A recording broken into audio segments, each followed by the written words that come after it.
kita mengangkat tema seri Tech Amnesty. Kita sudah kali kedua Prof untuk Tech Amnesty ini. Yang pertama terima kasih sekali untuk para narasumber. Yang pertama narasumber utama Prof Anwar Nasution. Terima kasih Prof Anwar. Beliau ini Deputi Senior Gubernur BI tahun 99 sampai 2004 dan pernah juga Ketua BPK 2004-2009. Terima kasih sekali Prof sudah hadir. Waktu itu saya harus mengatakan ke Prof Anwar bahwa persoalan yang kita angkat ini bukan pertama-tama Tech Amnesty, tapi soal politik anggaran, Prof. Jadi politik anggaran persoalannya kelas berat. Jadi kita butuh juga Prof Anwar untuk melakukan memberikan pencerahan karena butuh kelas berat juga untuk tokohnya. Sebagai panel penanggap yang pertama terima Mas Firdaus Ilyas. Terima kasih Mas Firdaus, peneliti Indonesia Corruption Watch ICW sudah hadir dalam diskusi kita. Kita baru ketemu hari ini Mas ya. Dulu kita satu kampus ternyata. Terima kasih sudah teman satu kampus dulu sering tidur di kampus walaupun wilayah couplingnya kita beda dulu. Beliau itu aktivis politik, saya dulu seniman kampus, jadi memang agak dosanya sama ya Mas. Oke, yang kedua Mas Bawono Kristiaji. Terima kasih Mas Bawono. Ternyata lebih muda dari saya. Beliau ini peneliti Dhani Darussalam Tech Center DDTC. Kalau Anda lihat klik Google, Mas Bawono Kristiaji ini tesisnya tentang pajak di Eropa, tesisnya di salah satu universitas di Eropa diakui sebagai tesis pajak terbaik di Eropa. Jadi beliau ini sangat paham soal pajak. Nah, jadi terima kasih Mas Bawono, Mas Bawono Kristiaji untuk sudah hadir dalam diskusi para sindiket. Yang ketiga ini teman kita sudah sering jadi partner diskusi kita, Bung Rey Rangkuti. Terima kasih Bung Rey sudah kesekian kalinya berbicara. Jadi nanti aspek politiknya terkait Tech Amnesty akan lebih dibahas oleh Bang Rey Rangkuti, aspek pajaknya dari Mas Bawono, aspek potensi korupsinya karena diduga ini akan ada skandal keuangan terbesar oleh Bung Firdaus Ilyas. Yang pertama untuk kesempatan akan kita berikan kepada Prof Anwar Nasution untuk memaparkan sebenarnya kami dan publik itu sebenarnya sekarang bingung Prof, mengapa tiba-tiba muncul wacana Tech Amnesty di sebenarnya pengampunan pajak. Yang kami highlight adalah ini kita angkat kali kedua karena dibahas dengan bersamaan pembahasan APBNP, anggaran APBNP 2016. Yang memang jangan-jangan kita menduga karena APBNP 2016 itu 1.822 triliun, lalu APBNP itu APBNP yang akan disahkan efektif per 1 Juli itu 1.734 triliun, terjadi kemerosotan penerimaan negara 88 triliun. Dan dugaannya adalah pemerintah begitu ngotot mengesahkan Tech Amnesty ini karena untuk menambal defisit anggaran dari penurunan APBN itu untuk dengan mekanisme Tech Amnesty karena akan ada dana yang balik, katanya ditargetkan dalam APBNP itu perolehan pendapatan dari Tech Amnesty ada 165 triliun. Nah ini kan sementara pada tahun 2017 kurang dari 7 bulan itu kita akan sampai pada era keterbukaan finansial global di mana urusan pajak harus sudah clear dan sudah Jadi kita menduga sebenarnya ada apa ini Prof? Yang jelas kita tahu sekarang kalau ini pembangunan memang gencar di mana-mana, infrastruktur pemerintahan Jokowi begitu gencar membangun, tetapi kita juga melihat bahwa nampaknya sisi penerimaan negara, anggaran negara ini begitu kerepotan membiayai pembangunan, sehingga muncul di tulisan salah satu media hari ini muncul kita berada dalam ancaman gagal fiskal. Nah ini saya beri waktu yang luas kepada Prof Anwar untuk menjelaskan dari A sampai Z apa yang sebenarnya terjadi terkait dengan politik anggaran kita. Silakan Prof Anwar, waktunya Pak. Terima kasih. Assalamualaikum warahmatullahi wabarakatuh. Saudara-saudara sekalian, saya mengucapkan terima kasih pada para sindikat atas undangan berbincang-bincang pada hari ini mengenai masalah yang sangat penting. Ya. Masalah sangat penting itu mengenai amnesti pajak. Kalau saya merasa bahwa ini salah total, ya, salah anti pemerintahan, dan kedua menimbulkan dampak rasialis, dan ketiga kita makin dililit sama utang. Ya. Jadi omong kosong lah Jokowi itu. Bicara nawacita, bicara berdikari, bicara menjadi tuan negara sendiri. Omong kosong itu. Ya. Kita ini bangsa pengemis, bangsa pengen minta. Nah, tadi saya katakan tuh, coba lihat, zaman SBY untuk membantu orang miskin, dia berikan TNP 2K itu. Tapi uangnya dari mana? Uangnya itu Mr. Abbott. Sadoka Mr. Abbott. Siapa Mr. Abbott itu? Perdana Menteri Australia. Satu. Kalau kau pergi ke sana, kalian pernah juga itu wartawan ke sana. Melalui kaset, kakinya itu sampai dengan gaji. Direkturnya itu siswa hasil Nasara. Nah, itu dibayar sama Australia itu. Saya bilang, siswa hasil kau ini pegawai negeri Australia. Ya, waktu itu dia direktur di situ. Ya. Nah, jadi omong kosong lah kita itu. Ya. Nah, kita ini sadoka. Nah, menutup defisit APBN kau itu, nah kau terbitkan SUN. Ya. Kau terbitkan SUN. Itu sama dengan pinjam uang dari pelepas uang. Mahal itu. Ya. Mahal itu. Bunga itu bunga pasar, jangka waktunya itu nah singkat. Ya. Zaman Soeharto 32 tahun Soeharto berkuasa. Nah, APBN dibelanjai dengan pinjaman IJI. Itulah yang kau hafal-hafal dulu kalau pernah kau dapatkan P4 itu. Bohong itu, ya. Bohong itu. Itu sadokah dari orang IJI, ya. Itu tiap tahun kita ke IJI. Dan kalau tidak sanggup bayar utang, apa yang terjadi? Dikirim oleh Pak Wijoyo ke Jepang sana itu, manggu-manggu sama orang Jepang itu, ya, saudara tua, kami lagi bokek nih, ya, tolonglah dikasih keringanan. Dikasih keringanan. Nah, karena di masa lalu itu pinjaman murah itu adalah pinjaman resmi dari pemerintah. Sekarang kena kau ganti dengan pinjaman pasar. Tidak ada lagi yang pada siapa mangguk-mangguk. Pada investor, ya. Tidak ada itu lagi.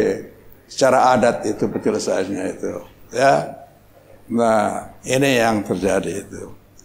Jadi kalau ada SBI yang dijual di pasar dalam negeri, ya. Nah, kau tanyalah gitu ke Bursa Efek Jakarta di belakang kantor ini, ya. Dari mana uangnya itu? 40% uangnya itu adalah dari pemasukan modal asing jangka pendek, ya. Orang asing yang punya itu, ya. Modal asing jangka pendek ini sama dengan bebek di Tegal, ya. Datang pagi, pulang sore. Maka itu kau lihat rupiahmu itu bergerak kayak yoyo. Kalau dia masuk, kayak kau. Cadangan dolar si Agus naik. Ya. Rupiah menguat dia bikin. Tingkat bunga bisa turun. Ya. Tapi kalau pulang dia, lah, rupiah melemah. Tingkat bunga naik. Ya, ini yang tiap hari kau lihat. Ya, nggak ada stabilitas. Bagaimana kau bisa mau naik umroh, naik haji? Ya, kurs berganti setiap hari itu. Nah ini ada akibat yang nanti kita bahas, bahwa lembaga keuangan kita ini lembaga keuangan yang sangat terbelakang, ya, lembaga keuangan yang sangat terbelakang. Jadi kita sangat tergantung pada modal asing jangka pendek itu untuklah menjual sun untuk menutup defisit APBN itu. Ini yang menjadi masalah ini. Kalau menurut saya ada 4 pengaruh negatif dari amnesti pajak ini. Satu adalah melemahkan administrasi perpajakan kita. Sudah 70 tahun kau merdeka, kalau kau hitung dari tahun 45 itu. Dan sudah berapa tahun kalau dihitung dari penyerahan kedaulatan. Ya. Masa nggak ada kemajuan? Ya. Masa nggak ada kemajuan? Pendapatan negara Indonesia yang paling rendah di atas bumi Allah ini, tax ratio kami itu cuma 13% dari produk domestik bruto. Ya. Jadi tidak mampu pajak kau ini untuk memobilisir dana yang diperlukan oleh pemerintah. Di Republik kau ini baca Undang-Undang Dasar 45 itu. Banyak sekali diperlukan uang. Karena negara kau ini bukan kayak Amerika. Di Amerika itu tugas negara itu hanya untuk menerapkan pemerintahan, menjaga ketertiban dan keamanan. Titik. Di negara kau ini, selain menghasilkan jasa-jasa publik, juga menghasilkan jasa-jasa privat. Suka betul kau sama Bank Mandiri kau itu. BUMN-mu ada berapa? BUMD-mu ada berapa? Ya. Dan sudah kau lihat tuh sampai dengan hari ini. Ridiswan yang ngutang sama Cina itu, ya, untuk suntik dana sama bank-bank kau itu, ya. Bank Mandiri kau ini beda dengan Bank Mandiri Singapura. Bank Mandiri kau itu beda dengan CIMB atau Maybank dari Malaysia itu. Untuk CIMB itu, untuk Maybank ini, Jakarta itu adalah merupakan lahan yang menguntungkan, ya, profit center bagi mereka itu. Bank Mandiri yang kau banggakan itu ada kantornya di Kuala Lumpur. Apa kerjanya? Ngurus remittance babu-babu, BABU. Ya. Nah itu aja. Sama dengan Western Union. Western Union yang kirim-kirim uang-uang itu. Sama dengan Bank Mandiri. Kalau kau pergi Singapura, lihat itu. Di Plaza Singapura, di mana Plaza apa namanya itu? Orchard Plaza. Ada kantor Bank BNI di situ. Ya, sama saja. Pengurus remittance. Ada nasabahnya itu orang-orang setempat, apalagi pengusaha-pengusaha besar. Nah, di Indonesia nasabahnya barangkali banyak kalian yang punya rekening di Bank CIMB Niaga atau di Maybank, ya, atau di Development Bank of Singapore. Nah, ini bedanya, ya. Bank pemerintah kau ini ayam kampung, ya. Nah, beda dengan CIMB, soalnya CIMB itu. Lihat Maybank itu, syariahnya hebat ya. Nah, kau cuma ya majlis taklim aja kerja kau, tapi syariah nggak jalan-jalan. Ya. Nah ini yang pertama. Jadi administrasi perpajakan itu lemah, ya. Karena administrasi perpajakan kita itu masih sangat lemah, ya. Kerjanya korupsi melulu, mulai dari Gayus Tambunan sama dengan dirjennya. Ya, itulah pajak kau itu. Ya. Nah, yang kedua adalah semakin memperluar kesenjangan kontribusi pendapatan. Karena pajak ini berfungsi antara lain untuk memperhatikan pendapatan. Nah, dipajakin orang kaya, nah penerimaannya itu diberikan pada orang duafa. Sama dengan baitul malnya orang Islam. Ya, baitul malnya orang Islam.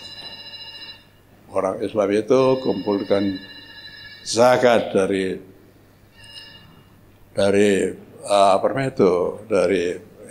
pendapatan, kekayaan, nah, dan sebentar lagi puasa dari nyawa orang. Itu yang disebut dengan zakat fitrah itu. Itu masuk baitul mal. Itulah yang dibagikan pada orang duafa. Ya. Dan ini juga yang digunakan untuk memelanjai pemerintahan, mengirim tentara dan lain-lain itu. Ya. Ini yang tidak ada. Pajak itu tidak berfungsi sebagai alat pemerataan. Yang ketiga, menimbulkan kecemburuan sosial dan kecemburuan rasial. Kenapa begitu? Karena persepsi yang sudah ada di masyarakat bahwa yang menikmati amnesti pajak ini nanti adalah golongan non pribumi. Ya. Padahal golongan non pribumi ini yang melakukan berbagai macam kejahatan. Tax amnesty. Coba lihat daftarnya itu. Kalian yang sudah punya daftarnya. Ya. Nah, juga BLBI. Siapa yang menerima itu? Ya sama Dikun dan lain-lain itu. Ya. Nah, jadi ini yang menjadi masalah. Ini akan nanti, apalagi dalam kondisi ekonomi sangat sulit sekarang ini. Ya, pengangguran tinggi, ya, kesenjangan makin melebar. Nah, itu akan menimbulkan masalah-masalah sosial. Nah, kita ini coba lihat berkali-kali sudah masalah sosial kita bakarin. Nah, kantor, toko, rumah non pri, ya, dan lain-lain seperti itu. Dan kemudian tadi saya katakan tuh, omong kosong lah bicara mengenai UUD 45. Dalam UUD 45 disebut kekayaan alam, tanah dan air adalah milik negara. Tapi apa yang terjadi? Yang terjadi, coba lihat tuh. Yang punya kebun itu di Kalimantan, di Sumatera. Yang punya tambang di Papua, di Kalimantan, di Sumatera. Yang punya real estate di Jakarta. Ya. Real estate-nya di sini. Tapi uangnya diparkir di Singapura. Tidak bayar pajak lagi. Omong kosong lah.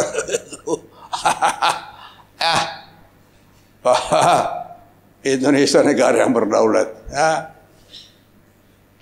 Kau biarkan kayak begitu. Ya. Nah, kebunnya, pabriknya, tambangnya ada di Indonesia, tapi kau biarkan lah uangnya taruh Singapura dan tidak bayar pajak. Ya. Nah, jadi omong kosong lah kau itu. Jadi pasal 33 Undang-Undang 45 itu sampah itu. Ya. Sampah itu. Nah, jadi ini yang menjadi masalah. Yang keempat, kita ini jadi bahan ketawaan di dunia ini. Betul bahwa Jokowi masih diundang pada KTT G20 dan KTT di Jepang kemarin ini untuk orang kaya. Nah, G7 ya. Tapi apa kerjanya di situ? Cuma bahan ketawaan. Ini datang nih pengemis. Ya. Negaranya tidak teratur. Ya. Nah, jadi kita ini bisa menjadi negara yang gagal. Ya. Negara yang gagal. Nah, inilah yang menjadi menjadi nah persoalan itu. Nah tadi saya katakan bahwa kita ini sejak kemerdekaan merdeka memang kita ini terus membelanjai defisit APBN itu. Satu adalah sedekah luar negeri, kedua pinjaman luar negeri, nah ketiga mencetak uang, ya, dan keempat adalah menjual aset negara, ya. Makanya saya katakan tuh, coba lihat tuh, siapa yang bangun Gelora Bung Karno KW itu? Rusia. Siapa yang bangun jembatan Sungai Musi kau di Palembang yang kau bangga-banggakan itu? Tiap kali kau pernah potret kau di situ. Rusia. Siapa yang bangun itu Palangkaraya sehingga teratur itu? Rusia. Siapa yang bangun Jakarta bebas? Amerika. Ya. Sampai sekarang kan rusak-rusak, nggak bolong-bolong itu Jakarta bebas. Ya.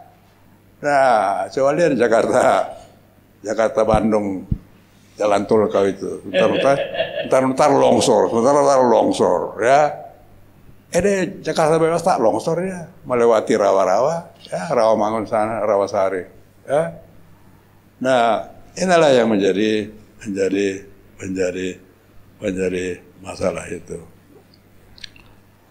Nah, jadi itu yang menjadi persoalan. Karena ya tadi katakan zamannya Bung Karno dulu mencetak anggaran negara digunakan dari Rusia dan dari cetak uang. Kita berikan Monumen Nasional, Masjid Istiqlal, gedung MPR sekarang ini. Dari mana uangnya? Cetak uang. Maka itu terjadi inflasi 650%, 50% pada tahun 60-an itu. Ya. Nah, datang Orde Baru, Pak Harto, nah mencetak uang itu digantikan pinjaman AJI yang tadi kita sebut. Ya. Pinjamannya Orde Baru itu bersumber dari negara. Jadi karena bersumber dari negara, diselesaikan secara adat. Tadi saya katakan, kalau kau tak bisa bayar, nah kau datang ke mangguk-mangguk. Ya, jangka panjang. Tapi terikat. Terikat dalam arti barang apa boleh dibeli, harus dari negara asalnya, dan juga jenis barangnya harus tentukan. Nah, oleh karena itu maka lihat tuh generator PLN kau itu datang dari berbagai sumber. Ada dari Hongaria, ada dari RRC, ada dari Jepang, ada dari Amerika, ada dari siapa saja lah yang kasih sedekah sama kau. Ya, maka itu memusingkan itu bagi PLN mencari spare partnya itu. Zaman saya ya masih mahasiswa naik bis kota Robur namanya. Robur itu dari Hongaria. Ya, nggak ada lagi tuh. Ya. Nah kalau kendaraan Jepang yang 3 roda itu, ya masih jalan sampai sekarang. Bemo masih jalan dari tahun 62 ya. Masih jalan, hebat itu. Ya, pabriknya pun tak lagi memproduksi spare part itu. Tapi ya tukang-tukang kita yang bikin spare partnya itu. Nah, ini yang kita dirubah pada Orde Baru itu, ya. Dan sejak Orde Baru itu, Bank Indonesia diberikan tidak lagi mencetak uang dan diberikan kedudukan yang lebih independen, ya. Nah, tapi setelah reformasi, AJI bubar. Karena tak ada lagi orang mau kasih sedekah sama kau. Dia tahu bahwa ternyata pinjaman luar negeri itu banyak dikorupsikan. KKN itu bergelimangan pada zaman Orde Baru. Maka itu dia tidak mau lagi kasih pinjaman luar negeri. Maka itulah kau beralih untuk menjual sun itu, ya. Nah, siapa yang menjual sun ini? Tadi kita katakan bahwa kalau di negara maju yang membeli sun itu ada dua. Satu yang disebut dengan institutional investor. Institutional investor itu adalah perusahaan asuransi dan dana pensiun. Di kampung kau ini belum berkembang. Dan sekarang ini baru dikembangkan oleh perusahaan-perusahaan asing. Makanya coba lihat, Manulife. Ya, apalagi perusahaan-perusahaan ya besar-besar itu. Mana lagi perusahaan BUMN kau mana ada? Kemana itu? Jiwasraya. Kemana itu? Mana lagi itu? Ya, Manulife, Aksa, Bumi Putra, mana lagi itu? Ya. Nah, jadi ini dikuasai sama sponsor kuliah Ramadannya Quraisy Shihab pun Manulife yang sponsori, ya. Tempatnya pun di Manulife Tower sana itu, ya.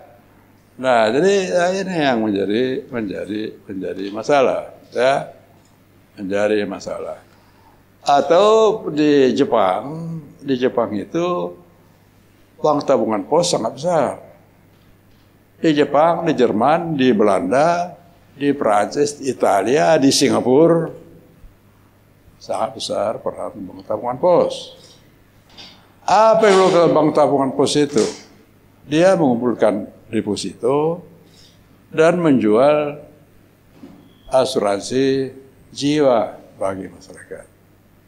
Waktu saya masih sekolah dasar, masih ingat saya, semua murid sekolah dasar, SMP, nah itu wajib untuk punya tabungan di bank tabungan pos.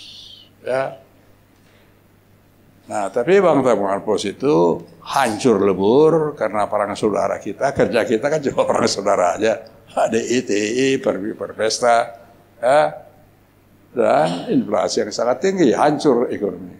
Nah, jadi hancurlah itu yang namanya bank tabungan pos. Setelah Orde Baru, nggak ada pergerakan ke situ. Bank PT Pos kau itu coba ngantar-ngantar surat aja. Padahal ya kau nggak pakai lagi surat, ya. Atau saya tidak pernah lagi kirim kartu selamat lebaran sama istri ibu saya. Ya, sudah pakai HP atau pakai SMS atau pakai WA, ya. Ya apalagi untuk selamat ulang tahun. Mana lagi kita pernah pakai? Tidak pernah saya lagi pegang perangko kantor pos. Ya. Nah, jadi inilah yang terjadi itu. Ya. Dan juga Belanda itu dulu bikin bank tabungan pos untuk ngumpulin dana itu.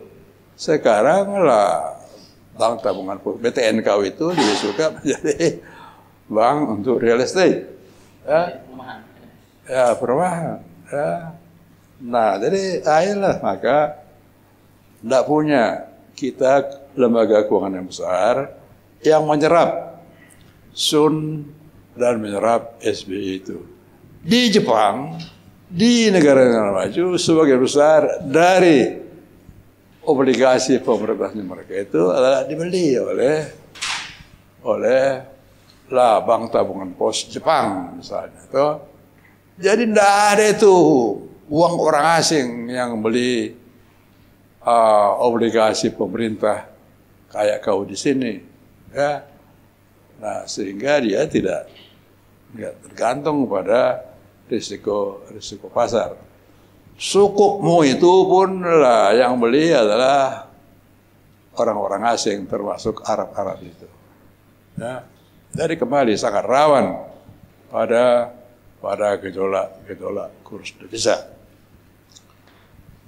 Nah, kemudian menurut pemerintah dan DPR kita ini bahwa tax amnesty itu dimaksudkan untuk menarik repatriasi kekayaan kembali ke Indonesia. Omong kosong itu. Omong kosong. Kenapa omong kosong? Kita lihat apa penyebab maka orang lebih suka simpan kekayaannya di luar negeri. Apakah di Panama sana, apakah di Virgin Islands sana, ataukah di Singapura. Alasan pokoknya itu karena Indonesia ini bukan tempat yang nyaman untuk taruh uang, untuk naruh kekayaan. Ya. Kenapa begitu? Alasannya adalah bahwa sistem hukum kau di sini dan sistem politik tidak kondusif untuk menyimpan kekayaan. Ya. Antar demo, entar terjadi gejolak, terjadi revolusi. Soeharto yang lengser, orang Cina yang dibakarin, orang Cina yang diperkosa, ya, orang Cina yang macam-macam itu, ya, itu baru terjadi. Nah, pada bulan Mei 98, ya, nah itu menyebabkan diaspora.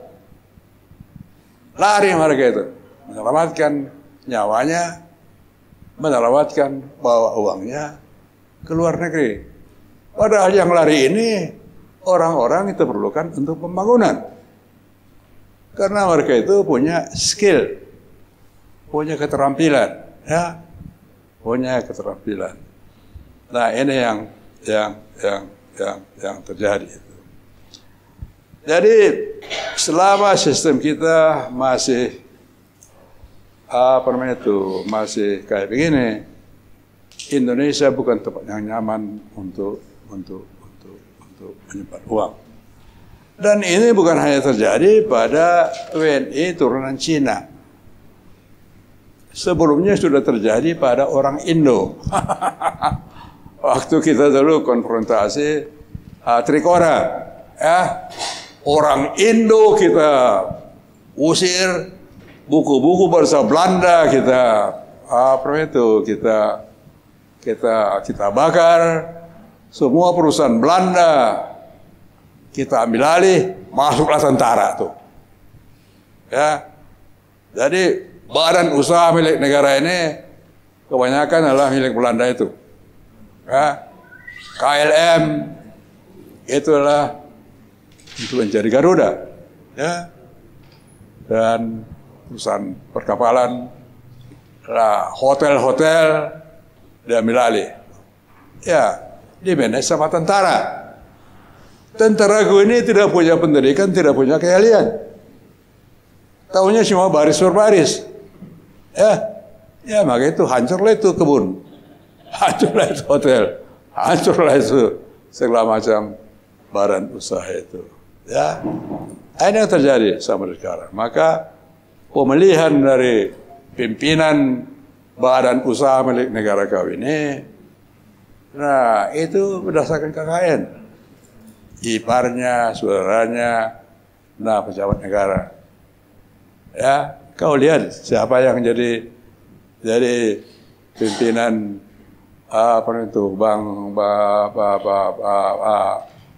CMB Danamon di Jakarta. Siti Igor Sihaan, orang Batak. Apa kerjanya suruh dia CMB? CEO-nya Citibank. Bukan Siti Fajriah, Citibank. Ya. Nah, ayolah. Coba lihat dia pilih itu orang-orang yang berbakat dan orang-orang yang memang kualitas bagus, ya. Nah, dia bukan saudaranya SBY, dia bukan saudaranya Jokowi, ya, bukan saudaranya Rini Suwandi ataupun yang lain-lain itu. Nah, bagaimana kau bisa bersaing dengan kondisi yang seperti itu? Adalah yang terjadi itu. Penyebab yang kedua adalah karena buruknya produk maupun pelayanan lembaga keuangan kita. ya dibandingkan dengan asing itu, ya dibandingkan dengan, tidak usahlah Citibank, tapi bandingkanlah dengan yang tadi itu, dengan CMB dan Development Bank of Singapore itu, ya. Nah kita lihat Development Bank of Singapore atau Citibank ataupun Maybank, dia sebenarnya kantor di hampir seluruh negara di Asia ini. Dia punya kantor di Hong Kong, dia punya kantor di mana-mana. Siapa nasabahnya? Ya kembali itu perusahaan besar dan orang-orang lokal, bukan hanya TKI dari kampung halamannya, seperti Bank Mandiri dan Bank BNI itu. Ya. Nah, kita ini tidak membangun bank tabungan pos. Ya, seperti tadi saya katakan, setelah kita merdeka, kita pernah membangun bank tabungan pos. Kalau kau lihat di Jepang, kalau kau lihat di Italia, di Jerman, di mana-mana, lembaga keuangan yang paling kaya itu adalah bank tabungan pos. Bukan Rabobank. Bukan apa itu Hong Kong Mitsui Bank.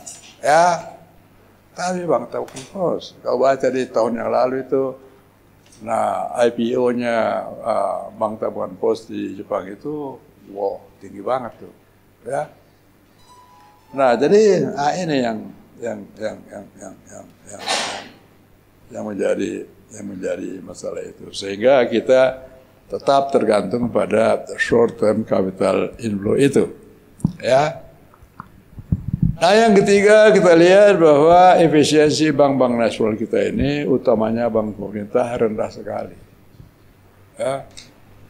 Jangan lupa 30 tahun Orde Baru itu bank pemerintah ini tidak beda dengan kas negara. Ya. Itu akibat dari represi finansial. Karena zaman Orde Baru itu berapa jumlah kredit, ada pagunya dari Bank Indonesia. Untuk apa dipakai itu kredit? Nah, ditentukan oleh Bank Indonesia menurut sektor ekonomi, siapa yang menerima, ya. Ya, makanya saya lihat tuh. Salim mengajukan permohonan untuk bikin pabrik terigu, 2 hari selesai. Aplikasinya 2 hari oleh Bank BNI. Mana ada mampu itu. Baca aja pun 2 hari kan cukup. Tebal begitu aplikasinya itu. Apalagi bahasa Inggris. Ya. Nah, jadi itu karena KKN. Karena dia punya dia punya orang di belakangnya itu Pak Harto. Ya, maka itu kalian bukunya Borsuk itu. Baca bukunya Borsuk itu. Mengenai bukunya Pak Lim Suriong. Udah baca? Baca itu biar kau lihat tuh. Ya, ditulis si Borsuk, dulu dia wartawan apa dia di sini? Wartawan ya salah satu koran Amerika itu di Jakarta, ya. Sekarang tinggal Singapura. Dia tulis buku mengenai Pak Harto dan Lim Suriong, diriwayatkan oleh ISIAS di Singapura. Nah, jadi ya kembali itu, yang dapat kredit pada waktu Orde Baru itu adalah yang namanya KKN. Orang-orang dekat dengan penguasa. Ya. Nah, dari mana kau tahu? Lah, dari laporan dari BPPN itu. Kalau sudah krisis, semua masalah itu disampaikan pada BPN, dari laporan BPN itu kau baca. Bahwa penerima kredit itu adalah orang-orang dekat dengan penguasa atau putra-putri dari penguasa. Bukan hanya putra-putri Pak Harto, Sudarmono, semua gubernur. Maka itu semua BPD ini ya. Kreditnya cuma sama istri dan keluarga gubernur. Ya, mulai dari Aceh, Jawa Tengah, sampai dengan seluruh Indonesia. Ya. Nah ini yang terjadi itu. Nah itu yang menyebabkan kita hancur lebur 97 itu. Ya. Nah yang keempat,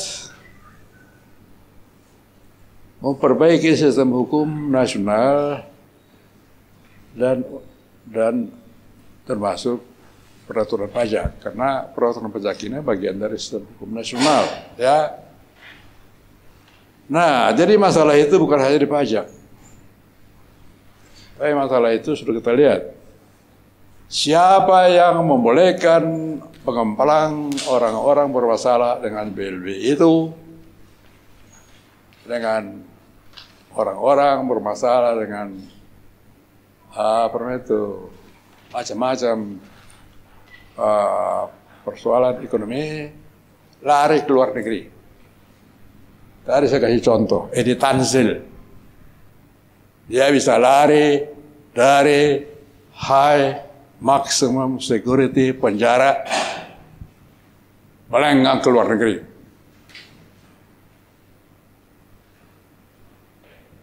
Yang di belakangnya dia itu namanya Sudomo. Siapa ini Sudomonio? Apa pangkatnya? Laksamana bintang 4. Apa jabatannya? Kepala Kopkamtib. Seharusnya Kepala Kopkamtib ini adalah menegakkan ketertiban keamanan di Indonesia. Tapi dalam realita dia punya anak angkat yang namanya Edi Tanzil. Karena punya dia perlu duit untuk, dia kan suka cewek, kawin cerai kerjanya, ya, kawin cerai kerjanya. Nah, jadi itulah yang menjadi masalah. Nah, juga kita lihat siapa yang Sukanto Tanoto, Asian Agri, ya, nggak dihukum-hukum. Bisa lari ke Singapura. Siapa yang boleh kerja lari kalau bukan aparat keamanan itu? Ya. Nah ini, kalau ini tidak dibereskan, yakinlah kau itu, uangnya itu tidak akan kembali dari Singapura. Ya, itu manusiawi itu, sama dengan kau. Setiap orang berusaha untuk agar supaya kekayaannya itu tidak terganggu. Ya. Oleh karena itu dia cari tempat yang aman. Ya. Aman secara politik, aman secara hukum, dan juga aman dari segi ekonomi, ya. Tanpa adanya itu, yakinlah kau, ya, tidak akan kembali itu uang itu. Ya. Jadi mimpi itu pemerintah dan DPR dengan hanya kita membuat undang-undang amnesti, maka orang akan datang berbondong-bondong bawa uangnya ke Indonesia. Saya kira saya stop di sini. Terima kasih. Terima kasih Prof. Anwar paparannya. Teman-teman, nanti Prof. Anwar minta izin sampai pukul 5 Prof ya, harus meninggalkan ini karena sudah ada janji acara buka puasa bersama. Tetapi nanti sebelum tanggapannya mungkin yang pertama nanti dari Mas Bawono, lalu Mas Ilyas, lalu Bung Rey. Paparan dari Prof. Anwar tadi saya simpulkan beberapa poin adalah ekonomi anggaran kita itu lemah. Sejak dulu Indonesia merdeka, zaman rejim bergantian rejim sampai hari ini, ekonomi anggaran kita lemah. Prof. Anwar mengambil kesimpulan bahwa lembaga keuangan kita sangat terbelakang. Itu karena tadi kesimpulannya adalah kita tidak ada politik anggaran yang berpijak pada konstitusi. Akibatnya tadi segala persoalan keuangan ada solusinya cuma 4 sampai hari ini. Tadi sedekah satu, dua mengandalkan pinjaman, ketiga cetak uang, atau keempat menjual aset negara. Di tengah tax ratio yang hanya kisaran 3% dari PDB, 13% dari PDB. Sekarang pemerintah ingin mengajukan bersama DPR RUU Tax Amnesty dengan harapan akan mendapat perolehan anggaran. Jadi kalau saya simpulkan dari Prof. Anwar tadi, Mas Bawono, tax amnesty cuman salah satu dari 4 cara pemerintah memperoleh anggaran. Jadi ya udah, karena memang defisit anggaran kita, ini saya tadi mengumpulkan beberapa data, defisit anggaran di APDB, defisit anggaran kita di APBN 2016 ini ada 273 triliun. Defisit anggaran membengkak sekitar 2,15%, lalu sekarang menjadi 313 triliun, menjadi sekitar 2,48% dari PDB. Yang faktualnya per Mei ini defisit anggaran kita sudah 69,3%. Nanti di akhir tahun bisa berapa itu? Padahal kalau lewat di 3%, itu kan kita undang-undang keuangan negara memandatkan bahwa defisit anggaran tidak boleh besar dari 3%. Nah, Mas Bawono, tolong dijelaskan menanggapi juga tadi Prof. Anwar. Jadi sebenarnya apa sih urgensi tax amnesty ini? Karena di tengah situasi satu, rasio pajak kita stagnan, dari tidak pernah bergeser dari 13% PDB, kepatuhan pajak kita rendah. Penegakan hukum tadi kata Prof. Anwar, kekayaan itu sifatnya mencari keamanan. Nah, penegakan hukum kita belum efektif dan lemah. Keempat, penghindaran pajak itu masih cukup tinggi kan. Orang sekedar mengeluarkan pajak. Nah, apakah tax amnesty itu jawaban terhadap satu kebutuhan reformasi sistem perpajakan, ataukah hanya untuk menambal anggaran? Nah, tolong Mas Bawono melanjutkan Prof. Anwar, dijelaskan soal putusnya. Ya. Oh ya, Prof mau menambahkan sedikit sebelum monggo Mas Anwar. Tadi saya diminta menjelaskan mengenai politik anggaran.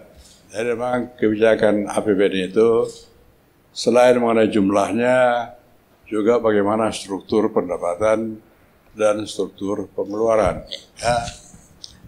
Struktur pengeluaran APBN-nya Bapak Jokowi ini juga saya kira nggak benar. Ya. Betul bahwa dia membangun infrastruktur, tapi infrastruktur apa dan di mana? Contoh yang jelas, pembangunan kereta api super cepat antara Bandung dan Jakarta. Jarak cuma berapa kilometer? 180 kilometer. Pembangunan kereta api yang kecepatannya lebih dari 300 kilo 1 jam. Jadi ya cuma 20 menit sudah sampai itu. Ya. Dan di mana-mana seluruh dunia ini kereta api super cepat itu mahal sekali itu. Marahin kayak Anda ini tidak sanggup bayar itu. Tidak sanggup bayar itu. Ya marahin seperti Anda ini kan cuma kereta api bumel kan. Apa? Kemarin kok ngaku kaya, Kemarin kok ngaku kaya. Ini yang jadi masalah. Nah kemudian kereta api juga mau dia bangun di Kalimantan, mau dia bangun di Sulawesi, mau dia bangun di Papua. Apa yang diangkut? Dan siapa yang diangkut? Belajarlah sama Belanda itu. Belanda itu membangun kereta api di Jawa dan Sumatera untuk apa? Ngangkut hasil kebun, ngangkut hasil tambang, ya. Nah di Jawa ngangkut orang, ya. Nah kedua adalah untuk keperluan militer. Jalur kereta api Medan sampai Banda Aceh dibangun untuk melawan perang Aceh.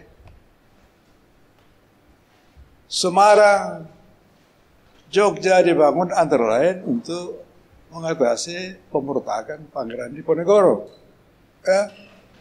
Nah, jadi di Papua apa yang dilakukan? Di Sulawesi apa yang diangkut? Dari Makassar sampai ke Manado sana. Apa yang diangkut di situ? Nah, di Amerika, Inggris, negara-negara Eropa itu membangun jalan kereta api atau di Australia untuk menguasai tanah-tanah orang Indian atau warga-negara setempat ya untuk membuka perkebunan, pertambangan bagi imigran yang datang dari Eropa. Ya. Nah, sudah kau lihat apa yang terjadi di Papua, di Kalimantan. Orang Dayak sama orang Madura. Apa mau lagi kayak begitu? Ya. Dan kembali itu, apakah kalau saya ya untuk membangun Indonesia ini, bangunlah pantai timur Sumatera itu, pantai timur Kalimantan Timur itu, dan pantai barat Kalimantan.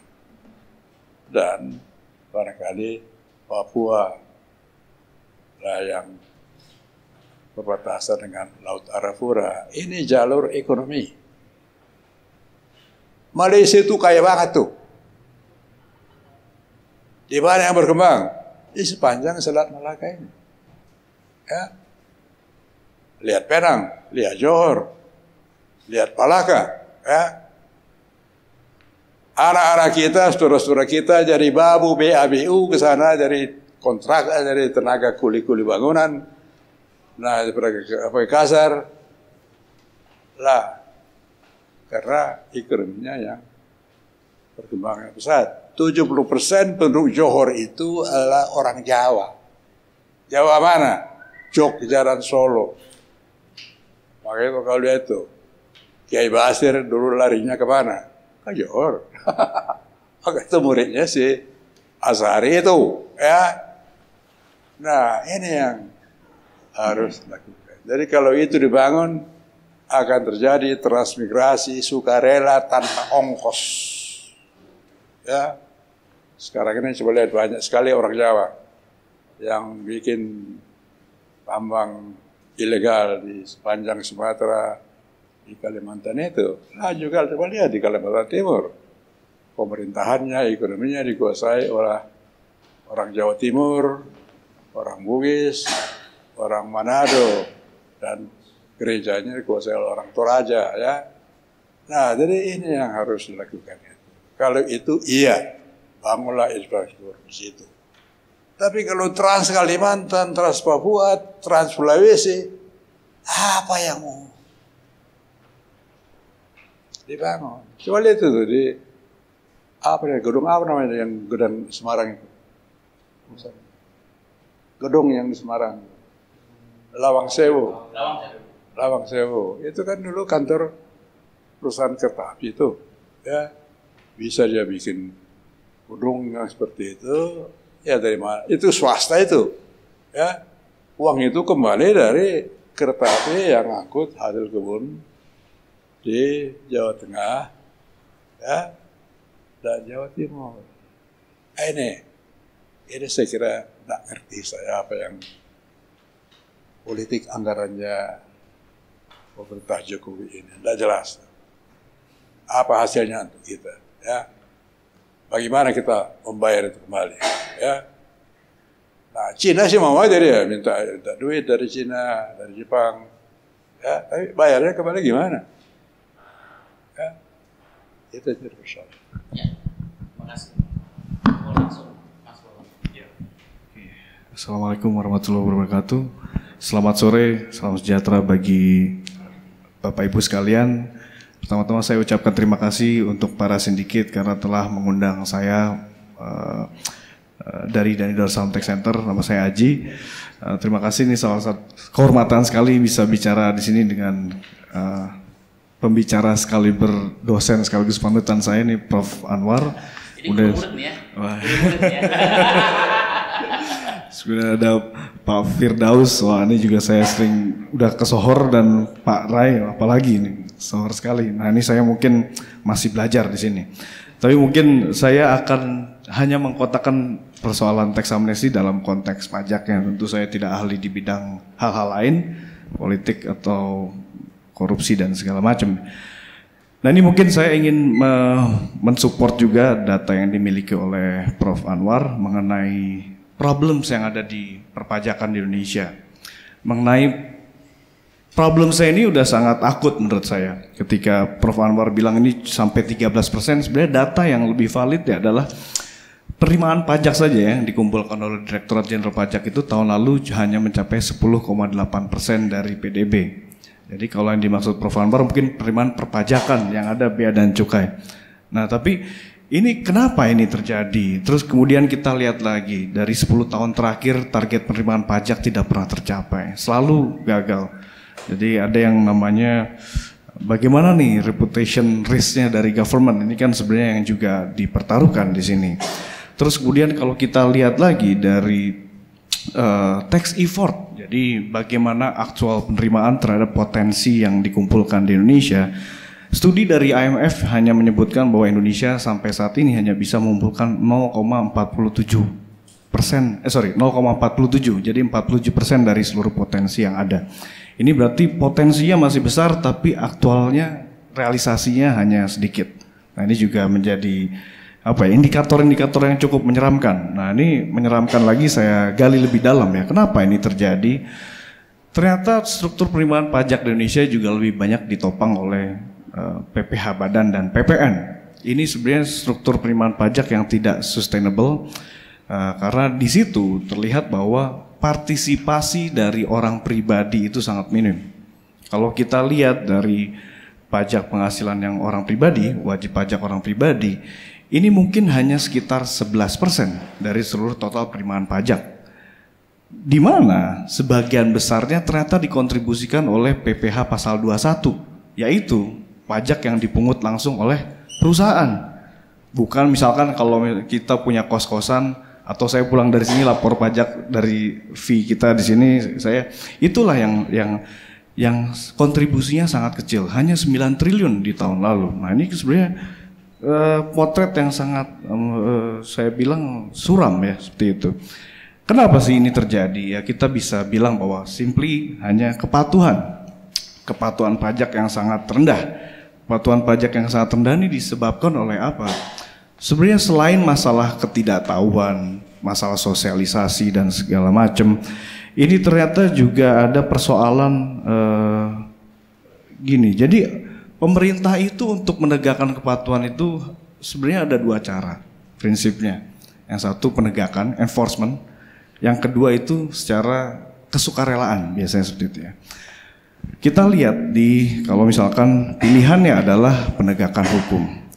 Kita tahu sendiri bahwa rasio bahwa satu pegawai DJP terhadap penduduk di Indonesia itu 1:7.000 orang. Seperti itu ya. Nah, ini kapasitasnya terlihat sangat tidak mampu mengcover seluruh atau pelayanan maupun audit lah seperti itu ya. Dan kita hanya selama ini setiap tahun ya, data yang saya tahu adalah 2% hanya melakukan 2% audit dari seluruh SPT yang masuk. Ini jadi kelihatan sekali bahwa otoritas pajak ada sedikit weakness ya. Saya mungkin nggak segarang Prof. Nasution kalau ngajar atau sharing ya. Itu ada sedikit kelemahan di situ. Nah, ketika itu tidak ada upaya untuk menegakkan, dan salah satu prinsip elemen penting dalam penegakan hukum adalah hukum pajak ya, adalah ketersediaan data.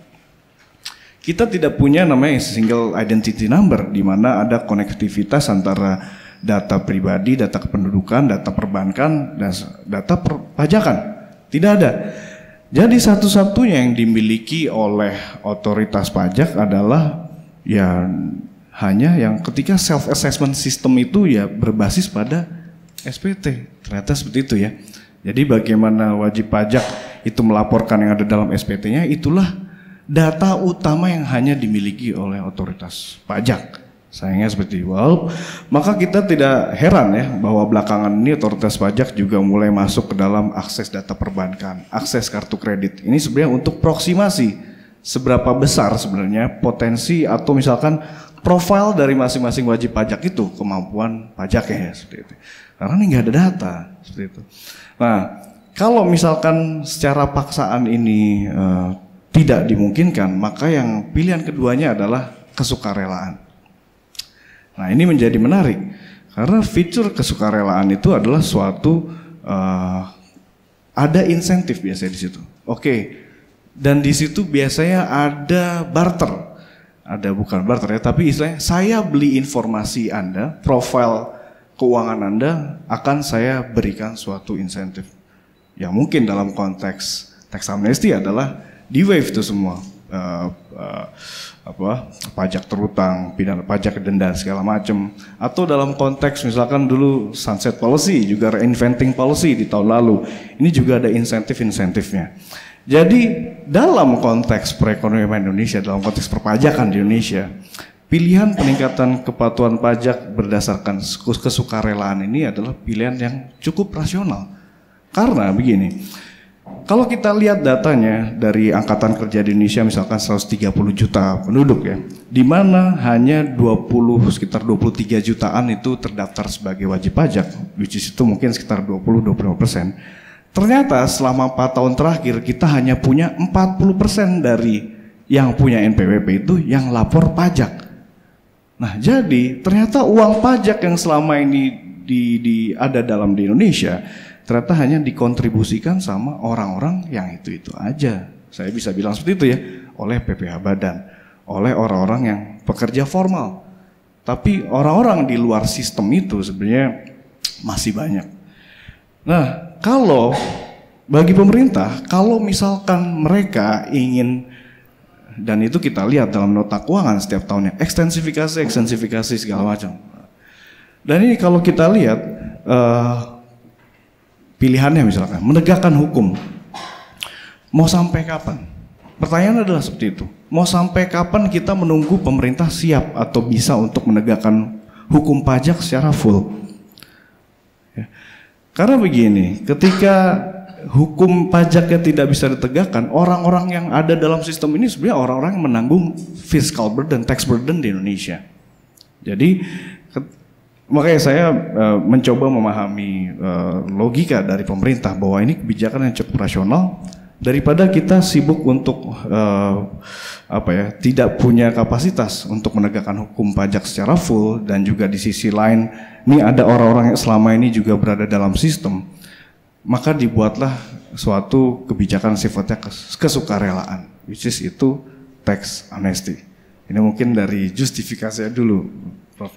Jadi saya berusaha memahami inilah sebenarnya kenapa ide ini dilontarkan oleh pemerintah, dan ini sebenarnya ide yang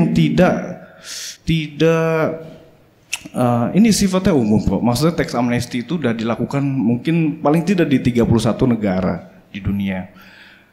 Di mana juga di US itu sekitar 40-an negara bagiannya udah melakukan tax amnesty ya, seperti itu. Jadi bukan lagi hal yang extraordinary, apalagi di konteks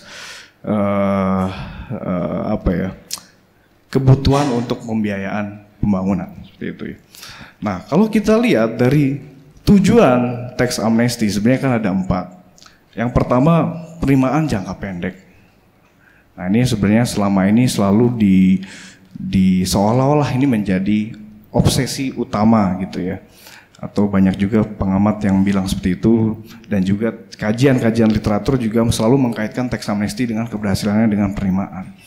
Tapi sebenarnya ada tujuan yang lebih penting yang tadi dari awal saya juga sudah sebutkan, kepatuhan pada jangka panjang. Dengan informasi, dengan Anda beli informasi, punya informasi lebih banyak, basis pajaknya akan lebih banyak. Basis pajak akan lebih banyak, tapi ada syarat ya, selama manajemen data pasca tax amnesty itu diperbaiki, ada database segala macam, ada nanti yang ketahuan siapa yang baru berpartisipasi, siapa yang bayar uang tebusan dan segala macam. Ini bisa untuk dijadikan senjata bagi pemerintah meningkatkan kepatuhan di masa mendatang. Jadi ini poin yang kedua dalam artian tujuannya tax amnesty.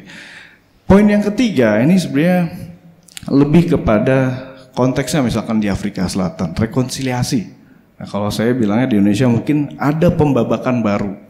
Pembabakan baru di mana? Misalkan dulu di tahun 64 Presiden Soekarno bikin teks amnesti, 83, 84 Presiden Soeharto bikin teks amnesti. Ini sebenarnya suatu ingin menjadi pembatas bahwa yang sebelumnya adalah ada sebuah reformasi, biasanya mengawali sebuah reformasi perpajakan yang lebih komprehensif. Seperti juga di tahun 83, 84. Dan inilah yang sekarang terjadi di Indonesia, di mana ada upaya untuk mereformasi 4 undang-undang di bidang pajak, Bea Materai, KUP, PPH, PPN. Di mana juga nantinya ada transformasi kelembagaan di tahun 2018. DJP menjadi badan yang lebih otonom, seperti itu ya. Nah ini jadi diharapkan teks amnesti ini menjadi suatu babak baru. Oke, bahwa pemerintah di satu sisi mengampuni wajib pajak, tapi juga mengakui bahwa ketidakpatuhan wajib pajak di masa lalu tidak bisa dipungkiri juga gara-gara iklim perpajakan yang sebenarnya tidak bagus di Indonesia. Ya tadi Prof sudah bilang tentang gayus gitu ya. Jadi ini sebenarnya juga ada suatu sama-sama ngaku lah, sama-sama mengakui oke, kita melihat ke depan. Dan yang terakhir nih masalah tujuannya biasanya adalah repatriasi modal. Nah ini sebenarnya saya kurang ahli atau sebenarnya saya gemeter nih kalau tentang repatriasi modal karena ada Prof Anwar di sini. Saya bisa bilang bahwa mungkin saja repatriasi ada beberapa persoalan di sini. Pertama masalah estimasi dana yang bisa direpatriasi. Kalau yang saya pelajarin dulu juga mungkin dosen adalah Prof Anwar, masalah sesuatu itu bisa diestimasi itu harus ada data dan behaviornya, ya Prof ya. Jadi persoalannya begini, studi tentang repatriasi itu sendiri sebenarnya kita tidak bisa tahu ya perilaku dari wajib pajak itu seperti apa, berapa banyak mereka menaruh dana di luar, seberapa elastis mereka terhadap tarif tebusan, itu kita nggak punya datanya. Jadi ini yang sebenarnya juga masih kosong di Indonesia, estimasinya ya, estimasi, dan saya pun tidak berani terlalu bilang bahwa ini sekian triliun bisa masuk. Nah ini persoalan pertama. Yang kedua mungkin saja ada resiko moneter di sini. Kalaupun ini berhasil, mungkin ada resiko-resiko lain yang mungkin terjadi dan ini mungkin sudah ada di pembahasannya di papernya Prof Anwar. Tapi yang saya ingin cermati, kenapa repatriasi ini menjadi sangat penting dewasa ini? Ini tidak bisa kita lepaskan dari yang namanya perilaku offshore tax evasion.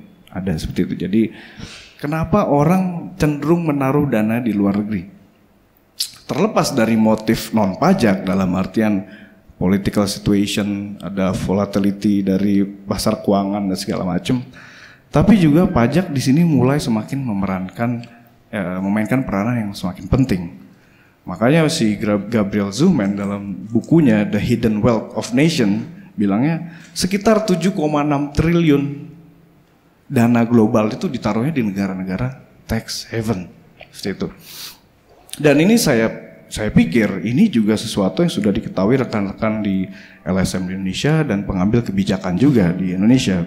Jadi ini juga suatu hal yang mungkin diwaspadai oleh pemerintah pengambil kebijakan, sehingga akhirnya kenapa ide merepatriasi itu menjadi semakin relevan dalam konteks tax amnesty seperti itu.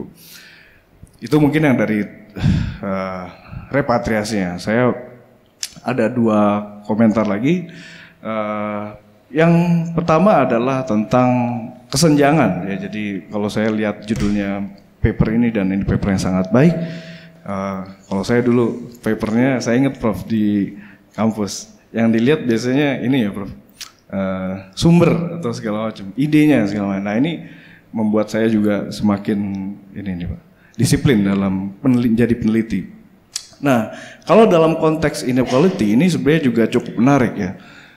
Dewasa ini juga isu mengenai ketimpangan, baik ketimpangan global antar negara maupun ketimpangan di dalam suatu negara, ini juga ternyata semakin meningkat. Dan di Indonesia, misalkan kita lihat indeks Gini-nya sekarang menjadi 0,41. di mana kita punya sekitar 47.000 orang kaya, high net worth individual atau yang punya aset sekitar lebih dari 1 juta US dollar di Indonesia. Dan ini pertumbuhannya sangat pesat di Indonesia dibanding negara-negara ASEAN lain. Nah, ini mengagetkan. Lalu apa kaitannya sama tax amnesty? Kalau kita lihat literatur-literatur yang juga tentang pajak dewasa ini selama 5 tahun terakhir, ini ternyata juga menyertakan bahwa yang tadi Prof bilang, pajak itu bisa menjadi suatu tools untuk pemerataan seperti itu. Dan ini yang seringkali dilupakan oleh banyak pengambil kebijakan. Jadi kalau misalkan kita lihat di Indonesia misalkan ya, ini saya pikir jumlah orang kaya di Indonesia yang cukup besar ini ternyata walaupun tidak penumpukan kapitalnya tidak seheboh sistem chaebol gitu ya di Korea. Tapi ternyata kalau kita lihat data tentang penerimaan pajak dari orang pribadi, ini ternyata cukup mengkhawatirkan.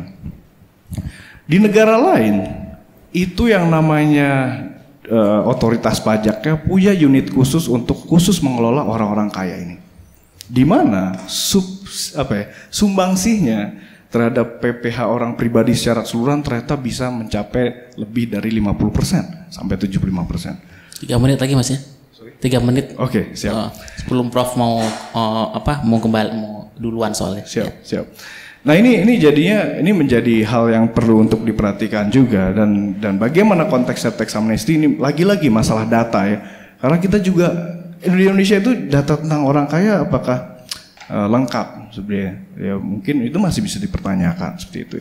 Dan terakhir ingin komen juga tentang masalah pembiayaan ya, budgeting pembiayaan pembangunan. Nah ini emang tren di dunianya seperti itu bahwa yang namanya official development assistance sekarang semakin tidak bisa diharapkan. Jadi kalau negara-negara berkembang seperti Indonesia ini tidak bisa lagi untuk mengandalkan hal tersebut. Terus kemudian utang dari luar negeri di mana negara-negara donor itu juga semakin sulit untuk memberikan utang gara-gara krisis financial di 2008. Dan akhirnya hal ini juga mendorong yang namanya Addis Ababa Agenda tahun lalu di Ethiopia, bahwa untuk financing for development yang bisa dilakukan oleh negara-negara berkembang lebih baik memperbaiki sistem pemajakannya, sistem pajak yang meningkatkan tax revenue-nya.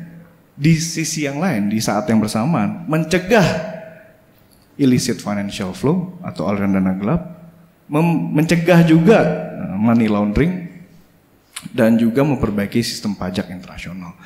Nah ini sebenarnya jadi relevan nih dengan penjelasan Prof Anwar bahwa yang namanya di masa lalu ada kemungkinan yang namanya official development assistance itu lebih banyak atau tidak sepenuhnya dioptimalkan untuk pembangunan segala macam atau tidak pengelolaannya tidak transparan.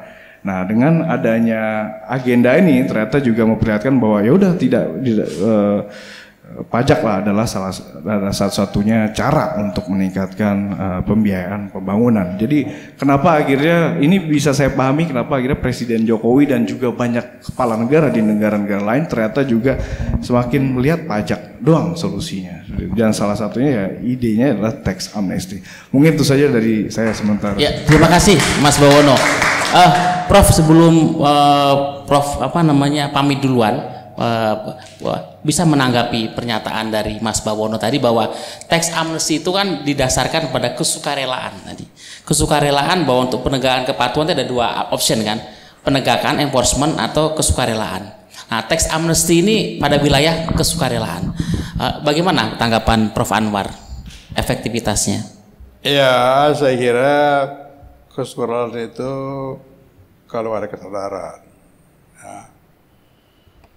Cuma itu tidak cukup, maka itu di seluruh dunia termasuk Amerika Serikat, ya katakan yang tidak bisa kau hindari itu ada 2, 1 kematian, yang kedua pajak. Ya. Nah oleh karena itu di Amerika Serikat audit pajak ini juga kejam sekali, ya. Di sana itu ada polisi khusus, FBI namanya, lah untuk mengejar-ngejar orang yang tidak bayar pajak. Ya. Jadi para tokoh-tokoh mafia itu, ya, kalau baca di film-film itu, lah mereka ditangkap karena oleh FBI masalah pajak ini, ya, bukan oleh polisi, FBI mengenai masalah pajak ini. Nah, jadi itu sangat serius. Di Indonesia ini yang tidak ada, alat paksa itu yang kita lemah, ya.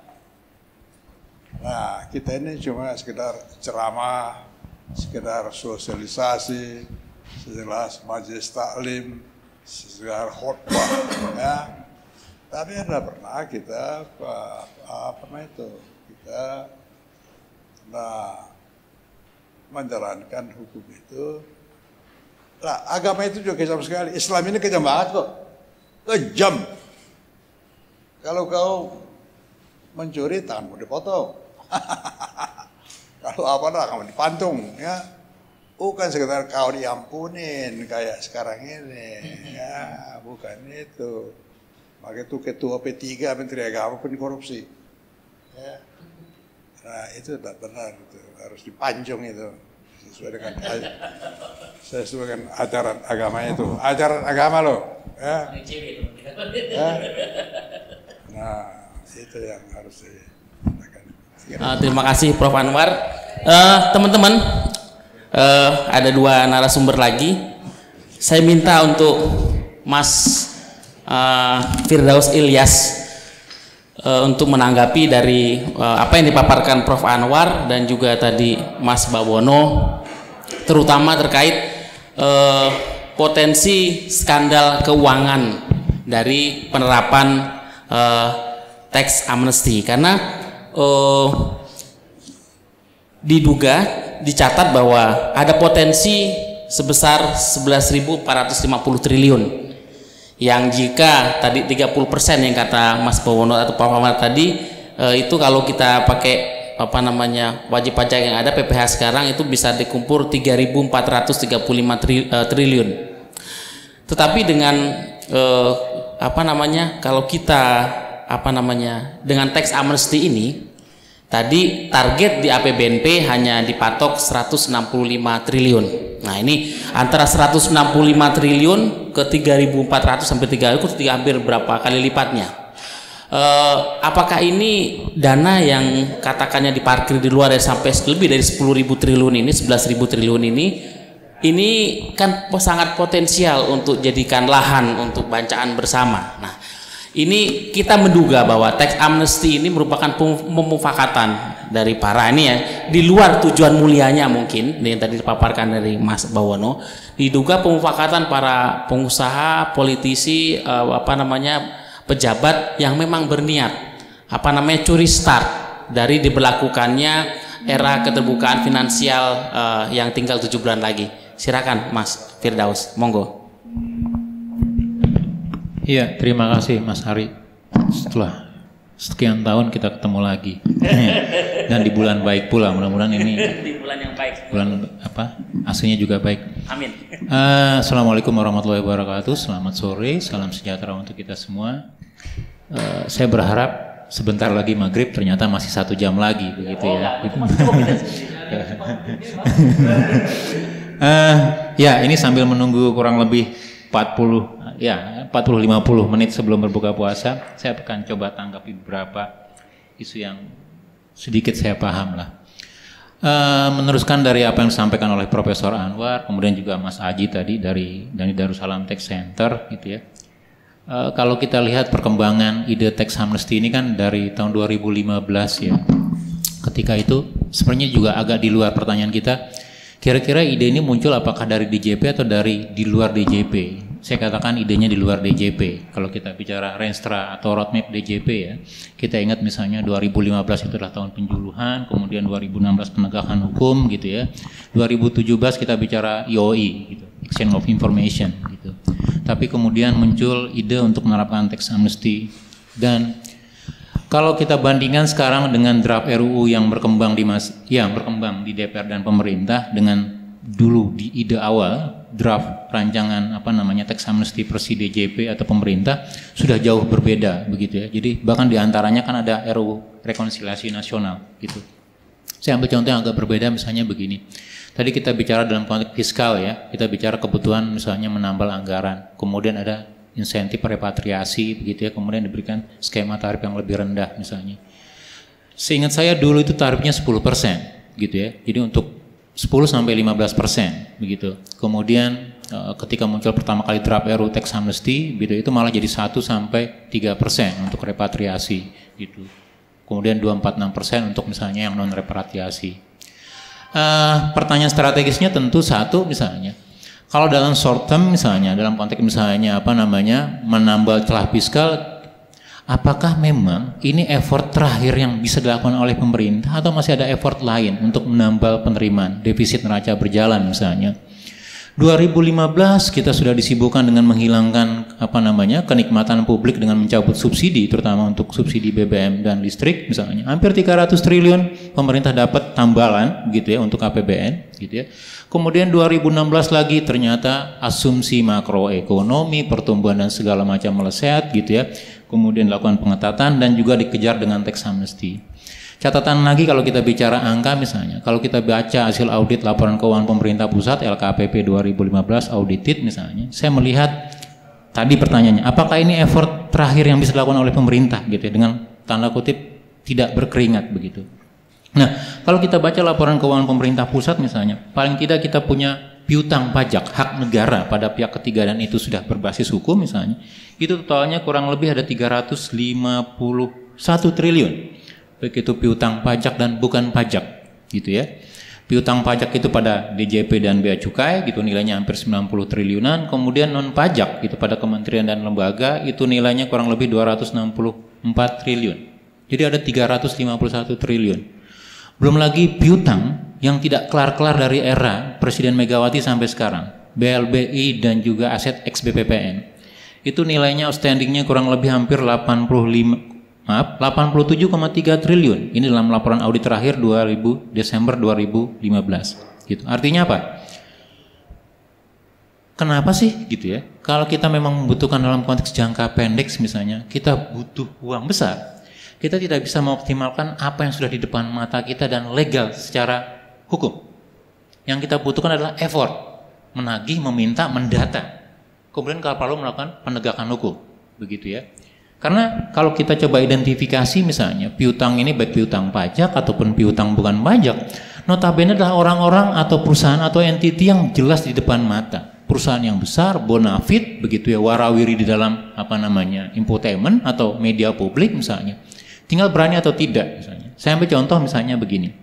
Kalau pajak kan notabene sebagian besar adalah piutang PPh badan. Gitu. Oke lah, ekonomi lesu segala macam begitu ya. Tapi kalau 2015 strateginya adalah pembinaan pajak begitu ya, kemudian 2016 adalah penegakan hukum gitu ya. Kenapa ini tidak diteruskan? Kenapa gizlik itu hanya dilakukan untuk beberapa orang saja? Bahkan beberapa bule begitu ya, yang kemarin karena lebih dari 6 bulan kerja di Indonesia nggak bayar PPh pribadi kemudian digizlik gitu ya gitu. Tetapi kenapa tidak dilakukan kepada orang-orang para public figure, pengusaha dan itu walaupun memiliki relasi politik dan kekuasaan, begitu ya. Gitu. Kemudian yang kedua kalau kita bicara piutang pada kementerian lembaga, kita punya di depan mata kita misalnya. Saya ambil contoh misalnya begini. Pada Kementerian SDM itu di outstanding pada audit semester 31 Desember 2015 itu ada hutang atau piutang pada negara gitu 26,4 triliun. 26,4 triliun. Kemudian Kejaksaan Agung itu ada 15,8 triliun. Kemudian Kementerian Kehutanan itu hampir 3 triliun, 2,979 triliun. Dan sementara Kementerian Kominfo itu 2,946 triliun. Nah, kalau notabene saya kita lihat ini adalah utang-utang yang sudah menahun, sudah lama, kemudian nilainya menumpuk begitu loh. Dan tidak tertagih begitu. Dan sekali lagi kalau kita tanya misalnya, apakah sulit menagih itu? Tidak. Entitasnya jelas, kantornya mencaring tinggi begitu ya, dia bagian dari relasi kekuasaan, mungkin juga Nanti juga ada bagian ketemu di dalam ROPSO Safari Ramadan ini begitu. Jadi kalau mau ditagih, ambil Safari Ramadan itu bisa ditagihkan begitu. Jadi itu pertanyaan. Jadi kalau jangka pendek, apakah memang ini effort terakhir yang bisa dilakukan oleh pemerintah begitu ya? Setelah tadi memangkas subsidi, kemudian menerapkan tax amnesty. Kalau begitu pemerintah kerjanya apa gitu ya? Kemudian yang kedua, jangka menengah. Memang betul misalnya tax amnesty 64, 84, ada sunset policy begitu. Kemudian kita harapkan dalam beberapa negara yang sukses dalam menerapkan tax amnesty, dia membangun basis ketaatan pajak. Dia membangun istilahnya begini, kita punya ayam-ayam petelur yang semakin banyak, semakin terdata.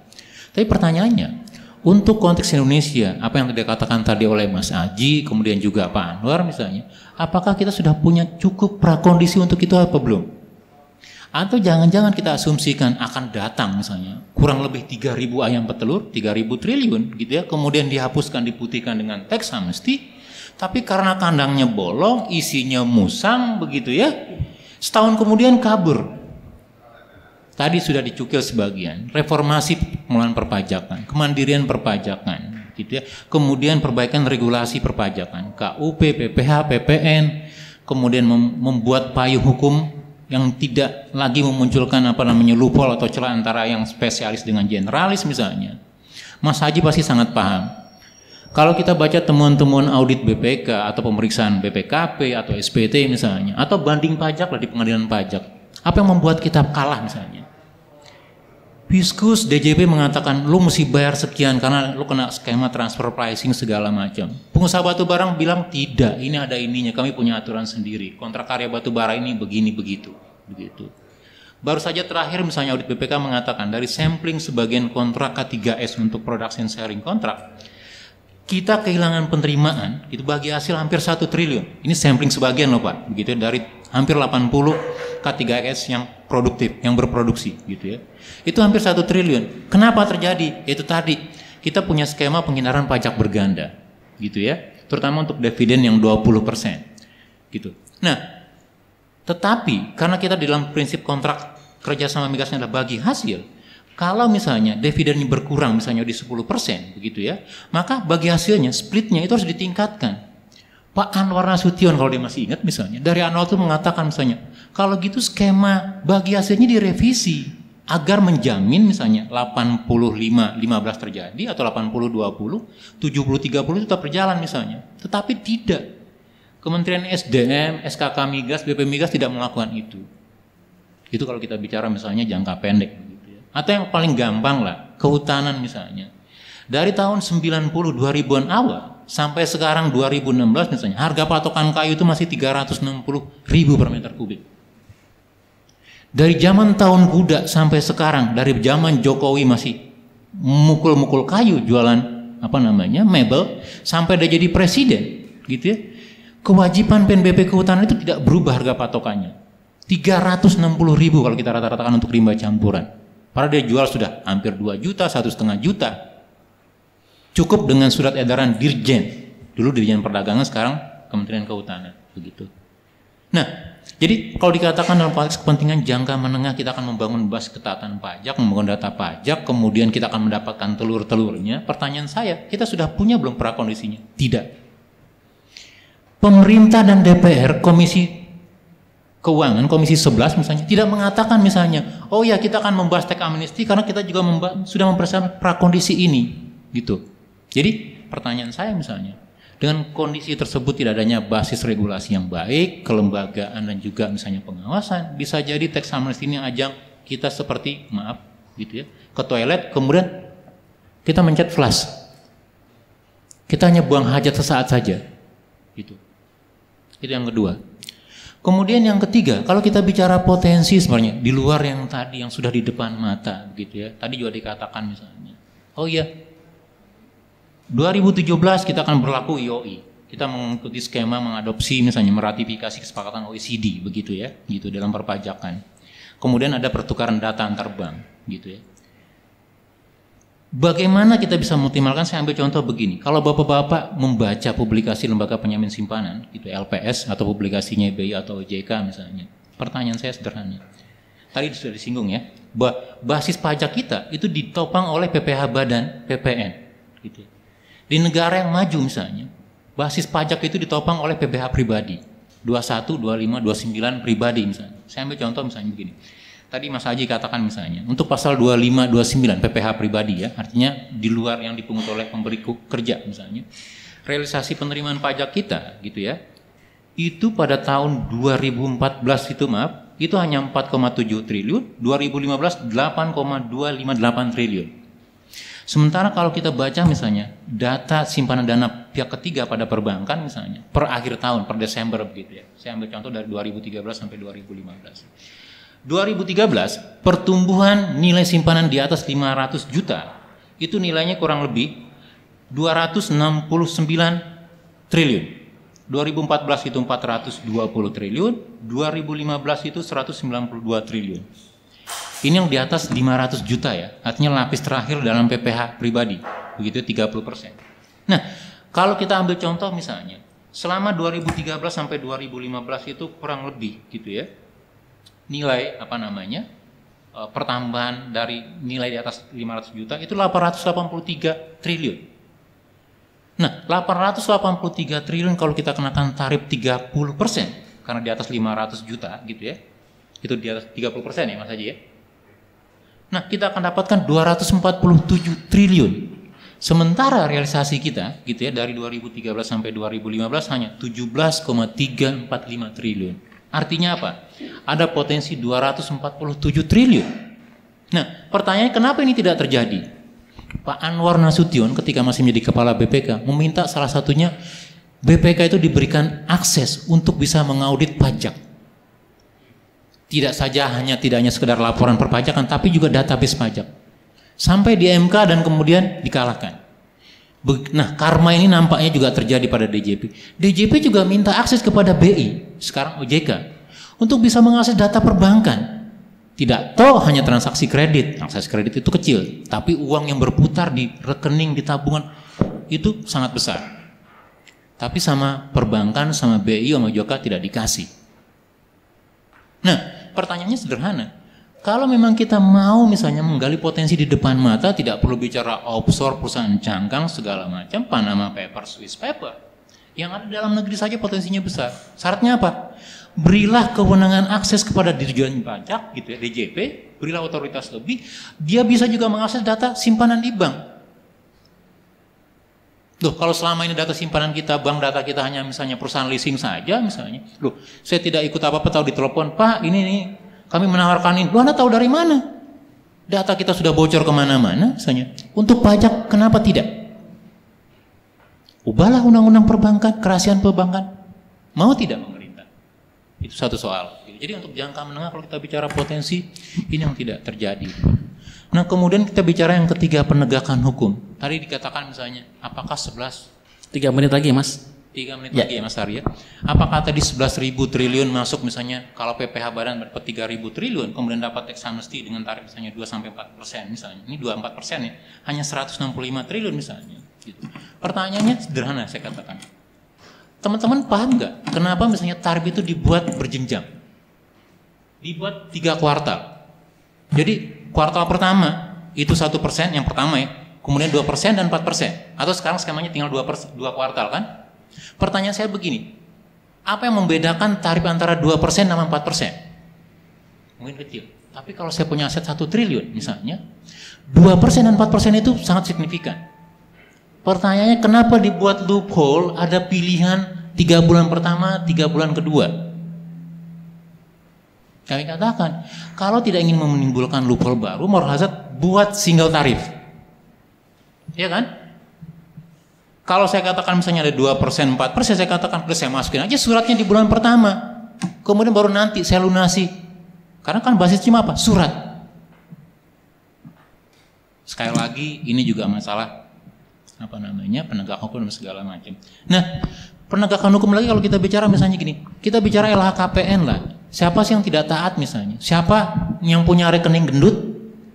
Siapa yang akan memanfaatkan tax amnesty ini? Jawaban kami sederhana. Selain orang-orang yang menaruh di offshore, di perusahaan cangkang adalah para elit penguasa kita yang selama ini tidak melaporkan kekayaannya dengan jujur dan benar. Para anggota legislatif, para politisi, para birokrasi, para elit pajak. Kalau Anda rajin baca LKPN, kemudian melihat, menelusuri, bayangkan misalnya baru Kasubdit kasih dalam setahun itu bisa membeli 4, 5, 6 rumah. Harta perolehan sendiri. Gajinya berapa? Bayangkan saja seorang pejabat atau jenderal baru bintang 1 itu bisa memutar ratusan miliar. Kemudian melaporkan, oh ya punya ini perolehan hanya dibeli dengan Rp1.000 per meter persegi. Jadi orang-orang inilah yang akan memanfaatkan nanti skema tax amnesty. Kalau saya korupsi, pidana asal saya itu bermasalah 100 miliar, kemudian hanya dengan skema declare tax amnesty misalnya, saya cukup bayar 2 miliar. Pidana pajak saya hilang, pidana asal saya juga hilang, saya dijamin masuk surga dengan skema tax amnesty ini. Jadi itu kalau kita melihat ya dalam konteks misalnya penegakan hukum. Terakhir menurut saya yang penting adalah begini. Oke, tax amnesty adalah pilihan-pilihan logis dalam sebuah kebijakan ekonomi sebuah negara sebagai bagian dari insentif. Tetapi kalau dia tidak ditopangi dibarengi dengan basis regulasi kebijakan kelembagaan, maka tax amnesty ini hanya sekali lagi laundry dosa. Dan kemudian yang terakhir juga kalau kita ingat misalnya dalam RUU tax amnesty, teman-teman Des Ekonomi misalnya yang rajin di DPR misalnya, pasal 15 kan dikatakan data dan informasi yang digunakan disampaikan dalam tax amnesty tidak bisa digunakan untuk pidana, baik pidana umum ataupun pidana khusus. Artinya apa?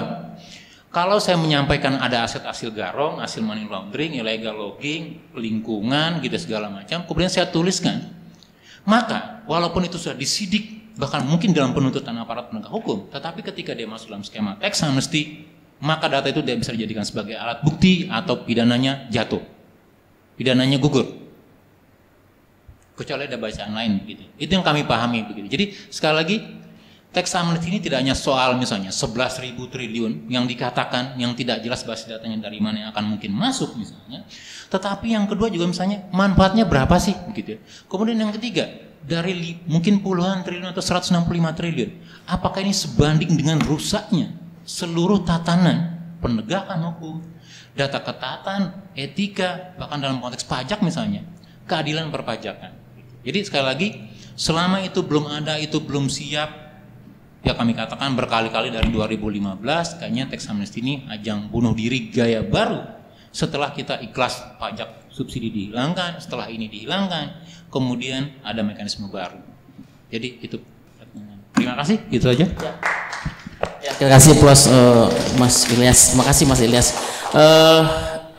Tadi acara kita ini live streaming di YouTube. Jadi kita live streaming di YouTube, di luar pemirsa kita cukup banyak, bukan hanya di ruangan ini dan bersama teman-teman media, dan juga rekaman videonya kita rekam full dan nanti kita upload juga di YouTube versi lengkapnya. Jadi memang masih bisa kita tonton kapan kita mau nonton.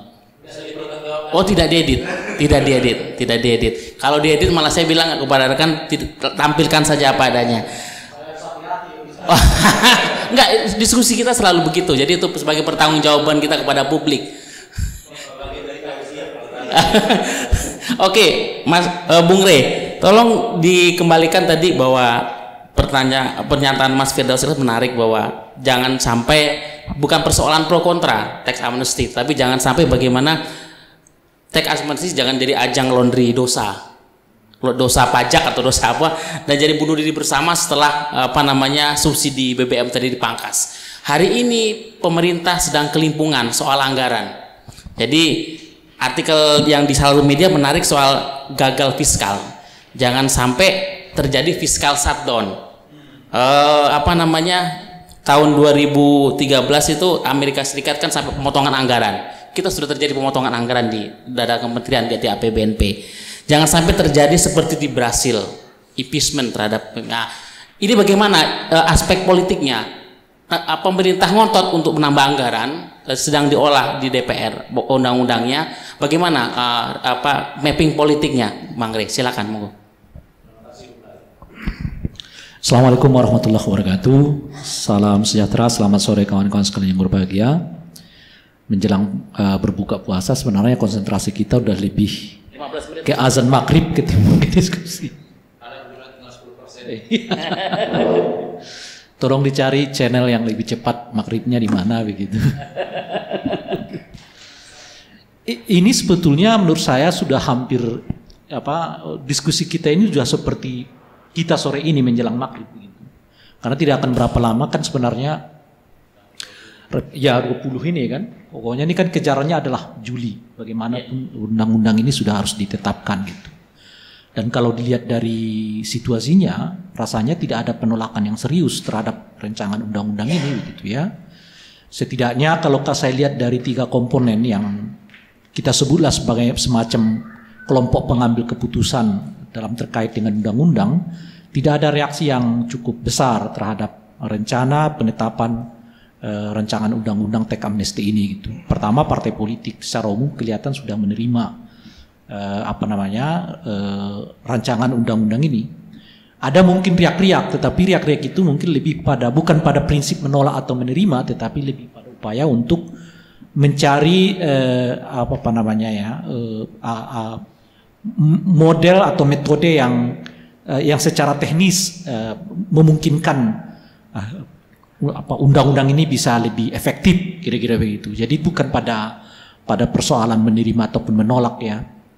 Apalagi sekarang setelah kekuasaan hampir 80% di tangan Pak Jokowi di legislatif itu, rasa-rasanya akan sangat sulit untuk membayangkan bahwa undang-undang ini akan menjadi bahan yang menjadi perdebatan di DPR nantinya gitu. Itu persis seperti mungkin saat ini kita melihat ketika Pak Jokowi menyodorkan nama Tito ya sebagai calon Kapolri, ya mungkin ada riak-riak sedikit 1-2 orang, tetapi secara umum terlihat praksi-praksinya sudah menyatakan siap menerima saudara Tito sebagai calon tunggal Kapolri. Dan saya pikir juga undang-undang ini begini. Kita ingat misalnya waktu Pak Setia Novanto pas dipilih sebagai ketua umum, salah satu pernyataan pertamanya itu adalah mengatakan mempercepat pembahasan undang-undang teks amnesti. Jadi itu kalau udah Golkar di sini, saya pikir juga mungkin sedikit banyak PDI akan juga terlibat. Artinya sebetulnya persis undang-undang ini seperti kita menunggu azan maghrib yang sekarang itu sudah agak pasti kira-kira gitu. Tinggal waktunya saja kapan ini diparipurnakan gitu.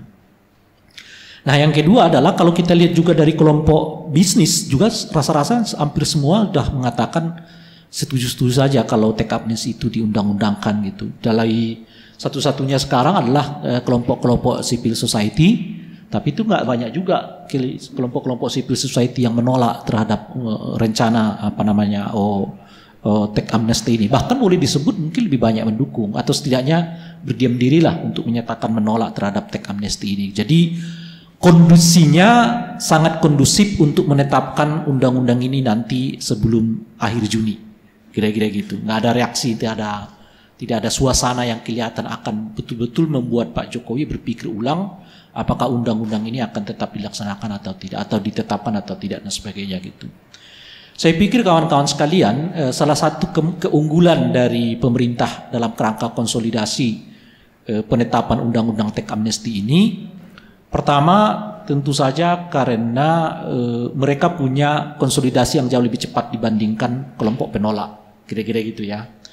Dan isu yang mereka bangun juga jauh kelihatan lebih solid dibandingkan misalnya kelompok penolak. Kelompok penolak ini kan sebenarnya kalau kita baca dari Bung Pak Anwar tadi sampai ke Bung Firdaus, berkutat pada 2 aspek, soal keadilan, kira-kira begitu. Dan yang kedua tadi pernyataan Bung Firdaus itu bisa juga ya, ini bagian dari cara pengampunan terhadap para penjahat sebetulnya gitu dan sebagainya gitu ya. Sementara pada saat yang bersamaan kelompok ini harus berhadapan dengan argumen-argumen yang cukup membuat mungkin sebagian besar orang akan terpesona gitu.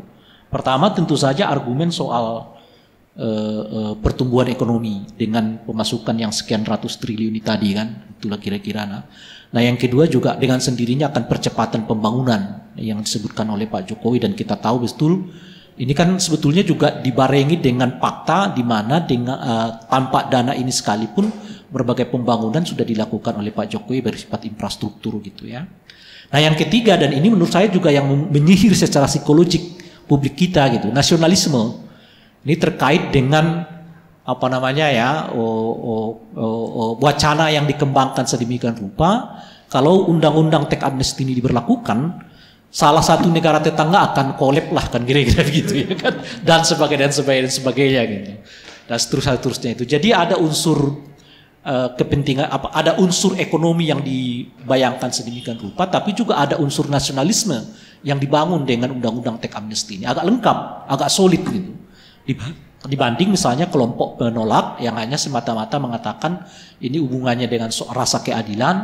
Nah, sebetulnya kan rasa keadilan itu juga bisa dijawab oleh pemerintah dengan mengatakan justru kita mau menarik uangnya dalam kerangka membangun infrastruktur yang lebih baik kepada masyarakat yang lebih tertinggal dan seterusnya itu gitu. Tetapi yang agak menyihir ini soal teks amnesti, yang berkaitan dengan teks amnesti adalah soal isu nasionalisme ini. Isu yang membayangkan bahwa kalau undang-undang ini diberlakukan, negara yang selama ini melindungi para koruptor kita, para pengemplang pajak dan sebagainya ini disebut-sebut akan mengalami semacam kekalutan lah ya. Oleh karena itu kan seringkali dihubungkan para penolak rancangan undang-undang ini dengan aktivis Singapura kan kira-kira gitu yang benar-benar menginginkan supaya undang-undang ini tidak sampai diloloskan di DPR dan seterusnya gitu. Jadi psikologi publiknya bisa dibayangkan dengan suasana ini gitu, di mana bangsa ini seolah-olah selama ini selalu berada di dalam kekuatan-kekuatan, jangankan Asia lah ya, di Asia Tenggara gitu. Jadi kalau masyarakat Indonesia membayangkan mereka menang dari Malaysia itu luar biasa hebatnya kan kira-kira gitu ya. Masyarakat Indonesia merasa bisa mengungguli Singapura misalnya begitu ya. Itu juga luar biasa perasaan kita ininya gitu. Jadi ada semacam aspek psikologik yang bernuansa nasionalisme yang dibangun di dalam kerangka teks amnesti ini gitu. Meskipun kelihatan memang tidak tidak datang langsung dari pemerintah soal yang satu ini, tetapi dari beberapa kelompok intelektual ya, para politisi dan sebagainya juga menyebut alasan-alasan ini untuk mengatakan bahwa kita akan melihat nanti misalnya Singapura akan ngemis-ngemis ke Indonesia supaya teks amnesti ini tidak ditetapkan begitu ya, dan juga menyebut bahwa sekarang ini Singapura sedang membuat program yang sedemikian rupa untuk memanjakan mereka yang melarikan dananya dari negara ke negara asalnya kepada negara Singapura dan sebagainya gitu. Jadi saya pikir ini poin yang salah satu poin yang menyihir rakyat Indonesia untuk kemudian merasa penting untuk setuju dengan undang-undang teks amnesti. Jujur pada tingkat tertentu kalau yang alasan yang ketiga itu juga kadang-kadang kita berpikir bisa begitu nggak? Iya, kalau bisa kayak gitu tetapkan aja. Kira-kira gitu tuh kan. Jadi jarang bangsa ini soalnya merasa menang kan kira-kira gitu ya dengan dan sebagainya ini. Tapi kawan-kawan sekalian memang, dan ini penutup dari pandangan saya, ada kecenderungan yang harus kita sikapi lebih hati-hati kepada Pak Jokowi ya. Pertama, ini 2,5 tahun Pak Jokowi berkuasa, impian perubahan yang dibayangkan belum sepenuhnya bisa kita tercapai gitu ya. Konsolidasi politiknya sih oke gitu pada tingkat tertentu Pak Jokowi, tetapi harapan-harapan yang dibangun atau yang diimpikan, yang dibayangkan oleh kita terhadap Pak Jokowi ini terlihat belum sepenuhnya bisa tercapai gitu. Dan mungkin Pak Jokowi menyadari itu dengan sepenuhnya. Oleh karena itu ada 2 langkah yang harus penting dilakukan oleh Pak Jokowi. Pertama adalah melakukan konsolidasi politik, dan itu relatif berhasil kalau konteksnya partai politik gitu. Nah, di luar partai ini kan kemudian justru semakin partai politik terkonsolidasi oleh Pak Jokowi, semakin banyak elemen civil society yang justru keluar dari Pak Jokowi, kira-kira gitu tuh.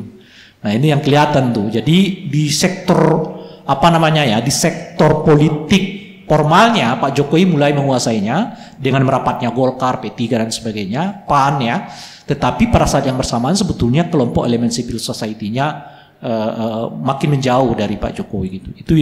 Nah, faktor yang ini yang mengakibatkan orientasi pembangunannya menurut saya sedikit banyak mulai agak meniru rezim Soeharto. Rezim Soeharto itu kan yang penting pembangunannya dengan jargon stabilitas politiknya gitu. Nah, artinya ini yang perlu kita ingatkan kepada Pak Jokowi. Jangan sampai jargon kerja-kerjanya itu alias pembangunanisme yang dicanangkan oleh Pak Jokowi justru mengulang pola politik yang diberlakukan oleh Pak Harto selama 32 tahun yang mengabaikan prinsip hak asasi manusia dan prinsip demokrasi yang sedikit banyak mulai terabaikan secara kasat mata oleh rezim Jokowi ini gitu.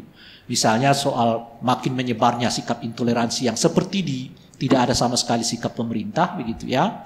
Kemudian ada Satpol PP yang mengambil makanan warung yang terbuka. Pak Jokowi bukan bersikap mencabut perdanya, tetapi malah ikut menyumbang gitu. Jadi ada politik pencitraan yang dibangun bukan berdasarkan substansi, tetapi lagi-lagi ya berdasarkan imajinasi politik publik biasa, kira-kira begitu. Dan yang paling mencolok mata adalah pelibatan TNI di dalam ranah publik gitu. Case soal bahwa berbagai kegiatan masyarakat yang berkaitan dengan diskusi-diskusi politik terkait dengan peristiwa 65 yang sekarang ini banyak dibubarkan oleh TNI, bukan oleh polisi loh, oleh TNI gitu, itu mencerminkan kepada kita pembiaran yang begitu leluasa oleh Pak Jokowi terhadap peran serta TNI di dalam penegakan keamanan.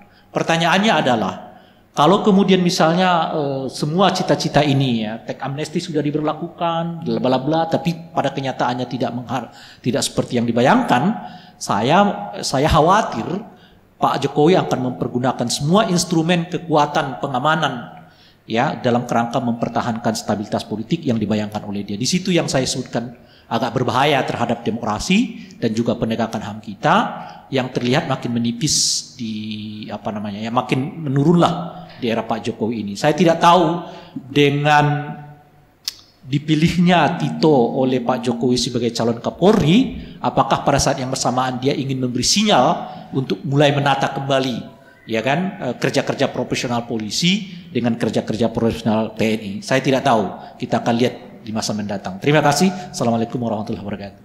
Ya, terima kasih aplausnya untuk Bang Ray Rangkuti.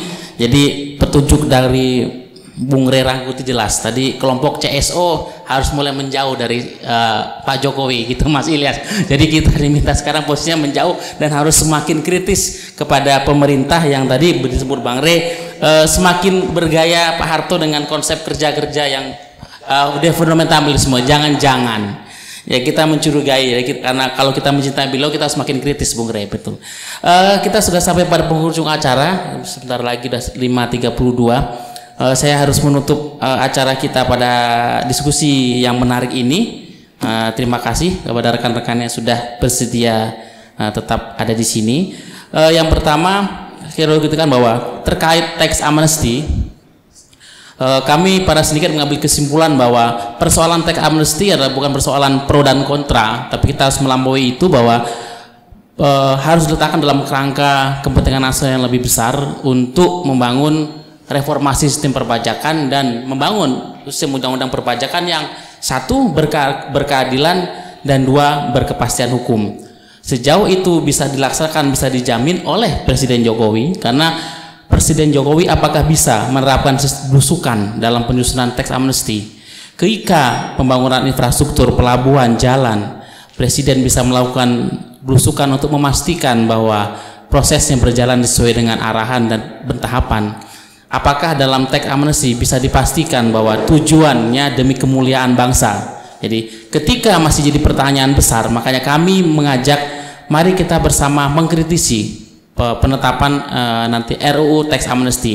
Yang kita harapkan bukan menjadi ajang pemutihan pajak, bukan menjadi membuka potensi kepada standar keuangan, karena tadi seperti dikatakan oleh Bang Firdaus Ilyas bahwa jangan sampai teks amnesti menjadi ajang laundry dosa-dosa pajak kita, ajang bunuh diri bersama. Karena kita berharap bahwa ke depan pembangunan masih bisa tetap berjalan dan kita tetap masih mencintai demokrasi kita yang kita bangun susah payah bersama supaya bisa mensejahterakan rakyat. Karena apapun segala bentuk kebijakan pemerintah termasuk teks amnesti, kita kembalikan seperti pesan Pak Anwar kepada pesan konstitusi, sehingga politik anggaran kita juga harus mengampilkan semangat konstitusi, berpolitik, bernegara, dan bernegara adalah berkonstitusi.